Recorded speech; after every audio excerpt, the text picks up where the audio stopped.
Hello again, and welcome to another figure reveal video from the 3D Printing Doctor Who project. This time around we've got another rebuild of an old figure. It's number 10, the Exxilon Root from the 1974 classic John Pertwee story Death to the Daleks. I built the original version back in 2018 when I was first starting out on this project, and like a lot of my early work, it wasn't really designed with resin printers in mind, or anywhere near the same amount of screen accuracy as the sort of figures I'm releasing these days. So even though the basic design is pretty simple, it proved to be quite difficult to come up with a version that would actually work in both filament and SLA resin. So I ended up going through a number of different prototypes and connection designs until I finally found something that could slot together easily enough without snapping. I also had trouble with the original base design because the figure is so top heavy, it tends to fall over if you don't prop it up against something or glue the base down to something large and flat, like a sheet of MDF or cardstock. So, without further ado, here's the new 2021 version. This version includes a brand new base design and a head that's a little bit more like the actual head of the Root as depicted in the televised story itself. It's a little bit smoother.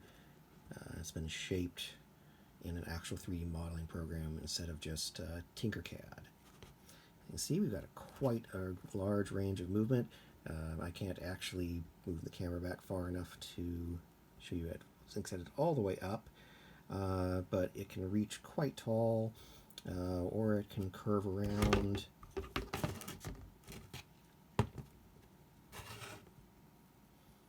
Almost in a complete circle. You can even make it snake on the ground, just depending on which way you twist the tubes. Just like that. So you've got a couple different base options with this one.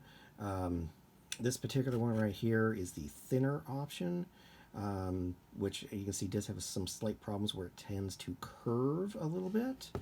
There is also a thicker option, as you can see here. This one is nice, except that, at least on resin, it does have a tendency to separate a little bit. So you can see here I've kind of had to patch it with some craft resin.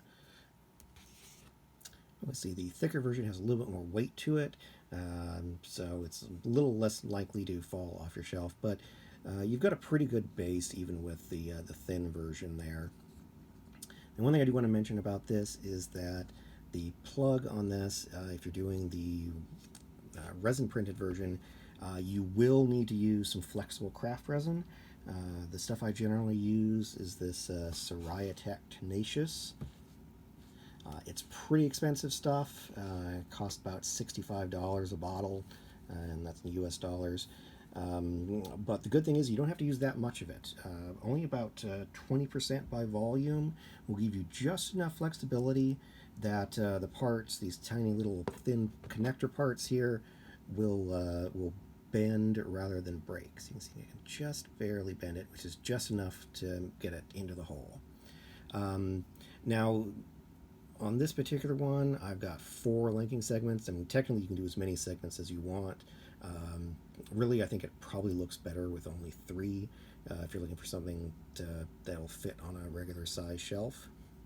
But basically, you just link the parts together and just insert it into the base there. Same goes for the head. You can see a little bit more detail there. Again, this is the resin printed version. You can still, I did still include the original base design with this one. You can download it if you want. You know, that one fits flat on a regular resin printing surface, but I did make sure that this one will fit as well. You just basically have to angle it and make sure it has supports, but this will fit in within the total print volume of a standard size Elegoo Mars or any cubic photon print surface. So that's about it for this figure reveal video. As always, remember that you can download this and over 100 other figures on the 3D Printing Doctor Who website, available in the link above.